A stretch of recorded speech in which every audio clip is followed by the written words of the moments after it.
The day it happened, the heat sat over Maple Harbor like a punishment, the kind of New England August that made the air taste like metal and regret. From her porch, Ruth Walker watched the late sun shimmer across Silver Birch Lake, a mirror too calm for comfort. The house felt too big, too silent. 6 months of silence since the funeral, since she buried her only son, Danny. She'd been pouring herself a cup of tea when the stillness broke. A low growl of an engine tore through the air. Dust lifted off the dirt road like smoke. Through the glare, Ruth saw the car, a silver Audi, Danny's widow's car. Vanessa. Her hair flew loose, her eyes fixed straight ahead. She didn't brake until the front tires kissed the lake's edge. The engine sputtered, coughed, and died.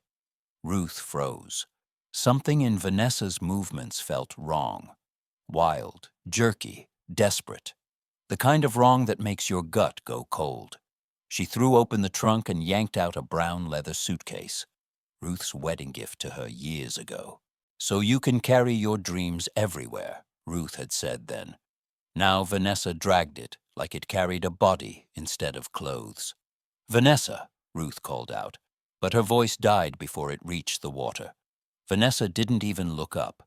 She swung the suitcase once, twice, her whole body straining with each motion, and on the third hurled it into the lake. The splash cracked the silence. Birds exploded from the birches, scattering into the orange sky. For a moment, the suitcase floated, heavy and reluctant. Then it began to sink. Vanessa stood there, watching it vanish beneath the surface. Her chest heaved once, twice. Then she turned, stumbled back to the car, and peeled away in a cloud of dust. Ruth's teacup hit the floorboards, shattering porcelain and memory. She didn't think. Her body moved before her mind caught up. Down the porch steps, across the yard, through the cattails and mud. The world funneled into sound. Her pulse, her breath, the slap of sandals against the earth. By the time she reached the water, the suitcase was still there, half submerged, bobbing weakly, like something alive refusing to die. Her knees hit the shallows. The lake was cold, shocking. Mud sucked at her ankles. She grabbed the handle. It was heavier than she'd expected, slick and stubborn. She pulled once. It didn't move. Again. The leather tore at her palms. Finally, it broke free with a sucking gasp, sliding onto the wet sand. That's when she heard it. A sound, faint, muffled, from inside. Her hands began to shake. "Please, God, no," she whispered. She yanked at the zipper. It was rusted, wet, refusing to open. Her fingers slipped, nails breaking. Come on," she cried. The zipper tore open with a scream of metal, and the world stopped. Inside, wrapped in a drenched blue blanket, lay a newborn baby, skin pale as candle wax, lips tinged violet, eyes closed. So small, he barely seemed human. For a heartbeat, she thought he was gone. Then, a twitch, a breath so faint it could have been her imagination. Oh my God! Ruth's instincts surged from somewhere ancient. She scooped the child into her arms, his body cold and fragile as river glass. "Hold on, baby, please," she whispered, her own tears mixing with the lake water. She ran, barefoot, her legs screaming, lungs burning, back toward the house. Inside, she slammed the phone off the hook. 911, she gasped. "There's a baby. He's cold. He's not moving. Please, please hurry." "Ma'am, stay calm," the operator said, voice steady as a metronome. "Dry the baby. Keep him warm." Ruth swept plates, papers, everything off the kitchen table. She grabbed towels, wrapped him up, rubbed his tiny limbs, desperate to create warmth. "Breathe," she begged. "You hear me? You breathe." Sirens wailed in the distance. Red and white lights sliced through the dusk. Paramedics burst in. A young woman, a grizzled man. "Severe hypothermia," the woman said.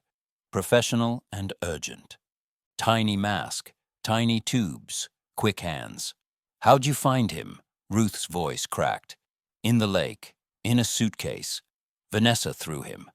The paramedic froze for half a second, disbelief flickering behind her eyes, then nodded. Let's move. As the ambulance doors closed, Ruth climbed inside. The baby's chest rose and fell, barely visible beneath the wires. His name didn't exist yet, but his fight filled the space like a prayer. When they reached St. Luke's Hospital, floodlights turned night into white daylight. Doctors shouted codes Ruth didn't understand. She stood in the hall, drenched, trembling, watching strangers carry her fate away on a rolling bed. And in that sterile light, one truth slammed into her. The baby she pulled from the lake wasn't just any child. He was her son's son, her grandson. And nothing, no law, no woman, no hell, would ever take him from her again. The morning after the lake, Maple Harbor woke to headlines it didn't know how to swallow. Infant found alive in suitcase. Local widow questioned. Rumors spread faster than truth ever could. But Ruth Walker wasn't reading. She was in a hospital chair, staring through the glass at the tiny fighter in the incubator. Tubes laced his arms like spider silk. Machines blinked and breathed for him. Every sound was both terror and hope. His vitals are improving, said Nurse Clara Jennings, appearing with her usual brisk kindness. He's a tough little guy. Ruth's fingers pressed against the glass. His name is Theo, she whispered. It felt right. The name Danny had once said he'd give his first son. But peace never stayed long in Ruth's world. That afternoon, Detective Marisol Reyes appeared in her gray blazer, the kind that didn't wrinkle even under storms. She carried a folder thick enough to crush doubt. Mrs. Walker, she said, the DNA results came back. The baby is your grandson. For a moment, Ruth's world tilted. The air thinned, her knees wobbled. My grandson? Reyes nodded. Your son's child. We confirmed it twice. Shock cracked into something else, purpose, raw and unrelenting. Then he's family, Ruth said, straightening. And I'm taking him home. Reyes exchanged a glance with the hospital social worker. That's not how this works, said Aileen Brooks, all clipboard and caution. Until legal custody is established, the baby remains under state protection. Ruth stared at her. State protection? I pulled him from a lake. He's alive because of me. I understand, Aileen said gently, though her voice was made of rules, not empathy. But protocol, Ruth cut her off. Protocol doesn't hold a baby in the dark and beg it to breathe. The air in the room tightened. Reyes finally said, Mrs. Walker, help us find Vanessa. Once she's located, custody can be determined properly. Vanessa. The name burned. The woman who smiled through Danny's funeral, crocodile tears glistening on a face that had already moved on. Ruth felt heat rise up her throat. She didn't know which burned more, the betrayal or the helplessness. When she got home that evening, the lake glimmered in the dusk like it was mocking her. Ruth sat at Danny's old desk, surrounded by the smell of old wood and motor oil. That's when she found the journal. Brown leather, worn edges. His handwriting, tidy, technical, like he measured emotion in careful lines. She doesn't want the baby. Changed my will. Everything to future children. If something happens, Mom will know what to do. Her breath hitched. The truth sat heavy in her hands. Danny had known. He'd seen something in Vanessa that Ruth hadn't wanted to admit. He'd changed his will to protect the child she was now fighting to save. The next morning, she brought the journal to Detective Reyes. Reyes read silently, her jaw hardening with every line. This changes everything, she said. It gives us motive. Motive for what? Ruth asked, already knowing the answer. For murder. Reyes ordered the wreck of Danny's car re-examined. This time, the mechanics found what the original report had missed, or ignored. The brake lines weren't worn. They were cut, clean, precise. And then came the next blow. We found a man, Reyes told her. A mechanic named Carlos Medina. Vanessa paid him $2,000 to tune up Danny's car the day before the crash. Ruth gripped the edge of her kitchen counter. She killed him, she whispered. My son. She killed my son. She did more than that, Reyes said grimly. She collected his life insurance 2 months later, $200,000. The funds were moved offshore, Cayman account. She's been planning this for a long time. The truth didn't make Ruth cry. It made her angry. The kind of anger that gives grief claws. If Vanessa thought she could erase Danny and walk away clean, she hadn't met the kind of mother who builds her will from heartbreak. That night, Ruth returned to the hospital. She sat beside Theo's incubator, whispering through the hum of machines. Your daddy was brave, she said softly, and I'm not letting what she did go unanswered. Nurse Clara came by, resting a hand on Ruth's shoulder. You're stronger than you look, Mrs. Walker. Ruth managed a small smile. I don't feel strong, she said. I just feel unfinished. And somewhere inside that unfinished grief, something began to take form. Not just sorrow, but strategy. Ruth wasn't going to wait for the system to save her grandson. She was going to fight for him, every law, every breath, every sleepless night. Because grief, in her hands, no longer wept. It had grown teeth. The old Hudson cannery crouched at the edge of Silver Birch Lake like a rusted skeleton, its roof torn open to the stars. Wind whispered through broken windows, carrying the scent of lake water and iron. Ruth Walker stood at the entrance, the door half rotted, her heart pounding so hard she could hear it echo inside the hollow walls. Midnight. The air was too still, too waiting. She adjusted the small microphone clipped beneath her collar, feeling its weight like a promise. Testing, whispered Detective Marisol Reyes through her earpiece. We read you clear, Ruth. Remember the plan. You're not alone. Not alone. She repeated the words to herself, even though the warehouse felt like a tomb. Somewhere in the shadows, Vanessa Cole was waiting. The woman who had murdered her son, tried to drown her grandson, and vanished like a ghost. Ruth's breath fogged in the cold air as she stepped forward. Vanessa, her voice trembled. It's me. From the darkness came a voice smooth as silk and twice as poisonous. You came. Good girl. Vanessa stepped into the thin ribbon of moonlight. Her hair was chopped short and dyed blonde, her once perfect face sharp from running. But her eyes, those sharp, cold eyes, were the same. Where's my son? Ruth swallowed. He's safe, she said carefully. We can talk first. Talk? Vanessa laughed softly, the sound echoing off the rusted walls. You always liked to talk, didn't you? You and your sermons about family and decency. She began to circle Ruth like a cat around a bird. You think I wanted this life? Danny was a good man, sure, but he was small, predictable, always talking about saving for the baby, planning for the future. I wanted more than mortgage payments and casseroles. Ruth's hands clenched at her sides. So you killed him. Vanessa stopped moving. I invested, she said coolly. $2,000 to a mechanic, 5 months of pretending to be heartbroken, $200,000 in insurance. Not a bad return. Ruth's stomach turned. He loved you, Vanessa smirked. Love doesn't pay off student loans. You tried to kill your own baby. A shadow crossed Vanessa's face. I didn't try, she snapped. I just finished what Danny started. He changed his will, you know. Everything to the baby. No trust in me. He didn't even tell me until I found the papers. Do you have any idea what it's like to be trapped? I wasn't going to let a baby dictate the rest of my life. Every word was sliding neatly into Reyes's recorder. Ruth just needed to keep her talking. Ruth took a small step forward. That baby's alive, Vanessa. He's fighting, just like Danny did. For a flicker of a second, something human flashed in Vanessa's eyes, then vanished. I should have made sure, she hissed. Ruth felt her pulse spike.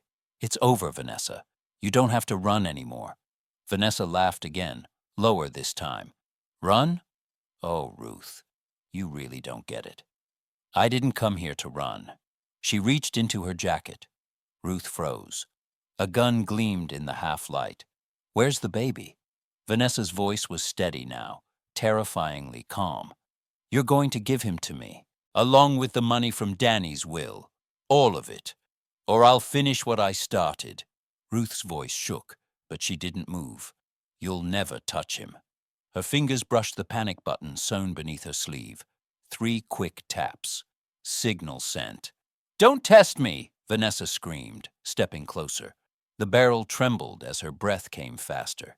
You ruined everything, you nosy old woman. Ruth met her eyes, steady as steel. No, Vanessa. You did that yourself. A gunshot split the air. Pain exploded through Ruth's shoulder. The world spun sideways. She fell to the ground, the cold concrete biting through her palms. And then, chaos. Police, drop the weapon. Voices thundered through the warehouse as floodlights blazed to life. The walls erupted with red and blue strobes. Reyes burst from the shadows, gun raised. Vanessa turned, eyes wide, fury cracking into panic. You set me up.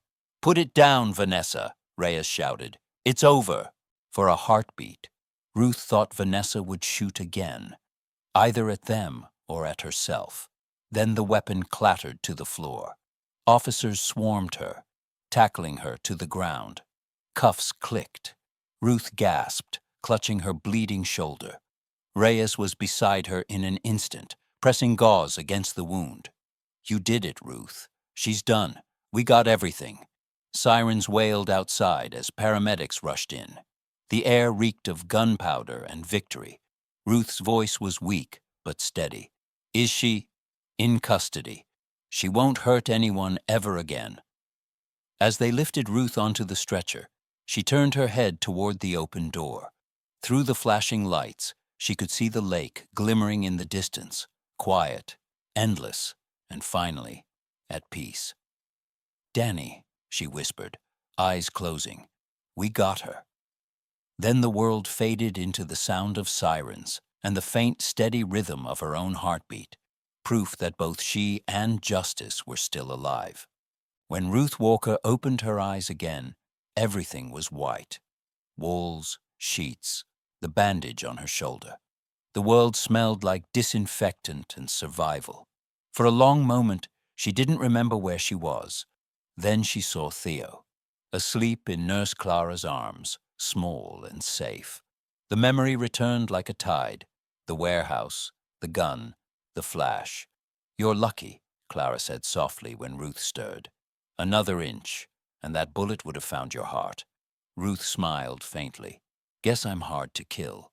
A knock at the door announced Detective Reyes, her usual composure softened by exhaustion. Vanessa's behind bars, she said.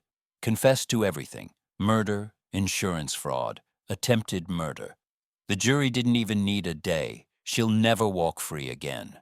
Ruth nodded, silent tears slipping down her face. Justice was never gentle, but it was done. In the weeks that followed, Maple Harbor wrapped Ruth in quiet reverence. Neighbors she barely knew showed up with casseroles, flowers, and stories about Danny, his kindness, his laugh, the way he once fixed a broken mailbox without being asked. It was the small-town way of saying you did the impossible. But Ruth wasn't thinking about glory. She was thinking about paperwork. Endless forms, evaluations, interviews. Aileen Brooks from Child Services returned with her crisp blazer and tired eyes. Mrs. Walker, I've reviewed your file, she said. Medical clearance, background check, home inspection. You've met every requirement. The judge will make her final decision next week. Ruth exhaled, shoulders sagging with a weight that wasn't quite relief. Next week, she murmured, as if saying it aloud made it real. The night before the hearing, she couldn't sleep. She sat in the nursery she had built from Danny's old room. The walls were painted sunrise yellow. On one shelf, His high school trophies glimmered beside Theo's stuffed bear. Life and death, side by side, refusing to cancel each other out. She picked up Danny's journal again, the last page now filled with her own handwriting. He's safe. We did it. At dawn, she dressed in the same navy suit she'd worn to Danny's funeral, but this time she pinned a white rose to the lapel. "For you, sweetheart," she whispered to the framed photo on the dresser. "Watch us." The courthouse smelled of floor polish and nerves. Judge Meredith Hale sat high behind her bench, gray hair pulled tight, eyes sharp but kind. Ruth sat alone at the petitioner's table. Across from her, Aileen shuffled files like cards in a deck of destiny. Judge Hale reviewed the documents in silence before speaking. "Mrs. Walker," she began, "this court recognizes the extraordinary circumstances surrounding this child's survival. You have shown commitment, stability, and love beyond measure. However, the law still requires that we consider the best interest of the child." Ruth's throat tightened. "Your Honor," she said softly, "I've already seen what happens when love takes a back seat to law. That baby's alive because someone ignored the rules for once." A hush spread through the courtroom. Judge Hale's expression didn't change, but her eyes softened. She tapped her pen once. "I have spoken with every nurse, every social worker, every reference you provided. They all say the same thing, that you're not just capable, Mrs. Walker. You're necessary." The gavel came down with a sharp crack. "Temporary custody is hereby granted to Ruth Walker for 6 months, subject to monthly review." Ruth closed her eyes. It wasn't everything, but it was a start. 2 weeks later, she drove home from St. Luke's Hospital with Theo strapped into a car seat. He slept through every bump, his tiny fists clenched like promises. Ruth's hands trembled on the steering wheel. Every mile felt sacred. At home, the house no longer seemed too quiet. It was alive again, with the smell of baby lotion, the soft rustle of blankets, the hum of lullabies. The first nights were hard, sleepless, aching, but every cry was proof that life had returned to her walls. Months passed. Theo grew stronger, louder, bolder. He reached for her hair, babbled to the fridge magnets, laughed in his sleep. The scars on Ruth's shoulder faded, but the ache stayed, a reminder of what love costs and what it saves. At the 6-month review, the same judge smiled over the files. "Theo is thriving," she said. "You've done more than raise a child, Mrs. Walker. You've rebuilt a life. Permanent custody granted. You may proceed with adoption." Ruth's heart cracked open. "Thank you, Your Honor." When the papers were finally signed, Ruth took Theo's small hand and whispered, "Welcome home, my son." Years later, on Theo's 5th birthday, the backyard was filled with laughter. Neighbors sang off-key. Balloons swayed in the breeze. Theo ran in circles, chasing bubbles that burst into tiny rainbows. Ruth sat on the porch beside Clara and Reyes, watching the sun dip over Silver Birch Lake. The water glowed gold. The same lake that had nearly taken everything now shimmered with forgiveness. "Do you ever think about that night?" Clara asked quietly. Ruth smiled, eyes on Theo. "Every day. But I don't see the darkness anymore. Just the light that came after." As twilight spread across the lake, Theo ran up, face sticky with frosting. "Gamma," he said, tugging her sleeve. "Watch me fly." He spread his arms wide and ran toward the fading sun, laughter echoing across the water. Ruth's heart ached with love and awe. "You already are," she whispered. "You already are."